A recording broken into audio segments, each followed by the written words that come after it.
Hello there, welcome to the Football Bloc. My name is Brandon, and today we're going to talk about the two opening matches of the Copa America. If that sounds interesting, let's jump right into it. One step beyond.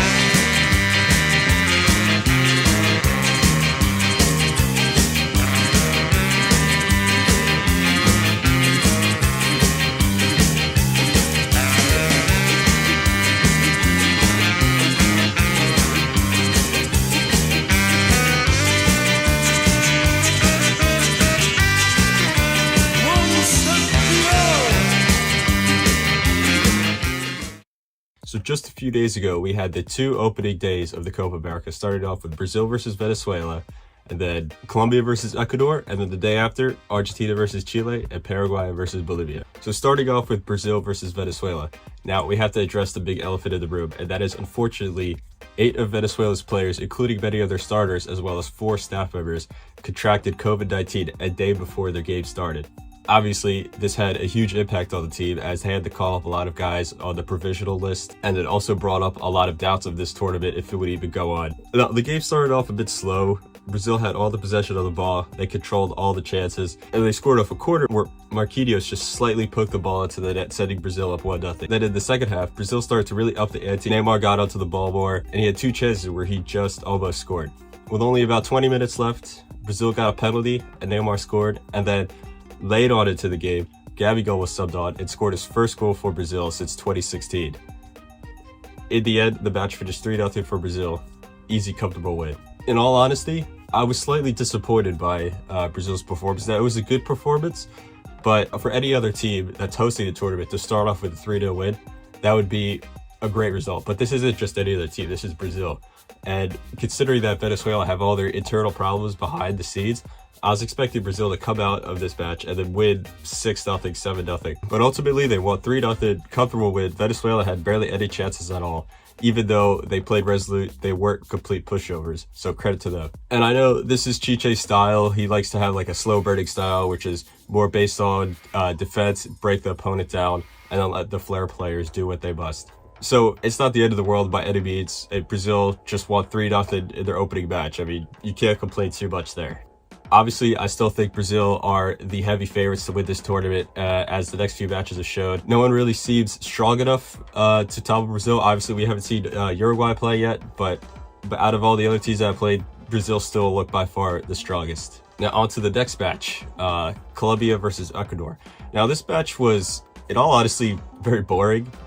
Both teams have immense attacking talent, and I was expecting this game to be a goal fest, but it was anything but. Both teams actually defended really well, but it just seemed like both sides were kind of feeling each other out and were too worried about conceding the first goal rather than scoring the first goal. Interestingly enough, Colombia started without Duván Zapata and Luis Muriel, opting for Miguel Borja and Rafael Santos Borré, who are both great strikers, by the way, but I was just surprised that it wasn't Zapata and Duván, who are, in my opinion, are 2 of the best strikers in the world at the moment. And Ecuador, on the other hand, they have a lot of young, exciting players in the squad.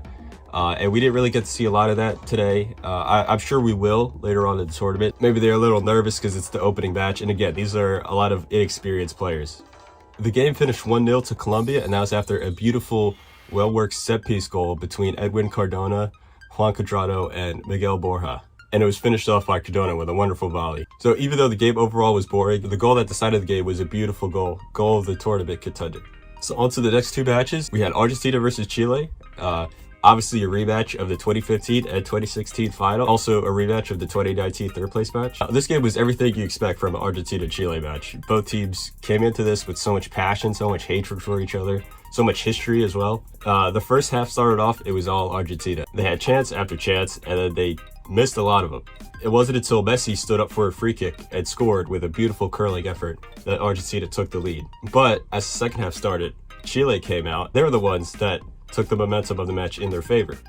And then after a close shot from Edu Vargas, Chile were awarded a penalty after a foul on Arturo Vidal. Vidal actually missed the penalty, surprisingly enough, considering Chile and their history of scoring penalties, but Vargas was able to head home the rebound, tying the matchup 1-1. So from there on, I felt like Argentina actually took the momentum back a little bit, but even still, they never had full control over the match, and the Chile were still in it. Ultimately, the match ended 1-1, and even though Argentina started off better and will be disappointed that they didn't win, it was an overall Very exciting match. A great advertisement for the Copa America. And in the final match of the first 2 days, we had Paraguay versus Bolivia. And in this game, Paraguay started off with a lot of chances, but then Bolivia surprisingly took the lead after they got a penalty and they scored the penalty. Now, Bolivia also had some COVID cases. Some players are missing from the starting lineup. I thought they actually played really well in the first half. Considering they knew Paraguay was going to be the more offensive side, and Bolivia knew that they needed to defend for a majority of the game. However, later on into the game, the Bolivian forward Cuellar got himself set off after 2 silly yellow cards, and unfortunately, his team never looked the same afterwards. From there, Paraguay, who already had majority of the ball possession and majority of the chances, just grew stronger and stronger, and then eventually they broke the deadlock after Kaku scored an amazing volley. From that moment on, it looked like there was only one team winning the match, and that was Paraguay. And then after Angel Romero scored 2 goals, Paraguay had a 3-1 lead, and their win never looked in doubt. Now, I said this before the tournament, even though I think Bolivia will probably finish bottom of the group, they won't be pushovers. They're a team that fights hard, and even though they don't have the most talented group of players, they play together as a team. Unfortunately today, they came out with a 3-1 loss. So anyway, that'll be pretty much it for today. It's very exciting 2 days of Copa America action. I'm very interested to see how the next games will go as we get more games, more big games coming up. So far, my tournament predictions are holding up. But with that, thank you very much for watching. Make sure you leave a like, comment, and subscribe. And I hope you guys have a very nice rest of your day.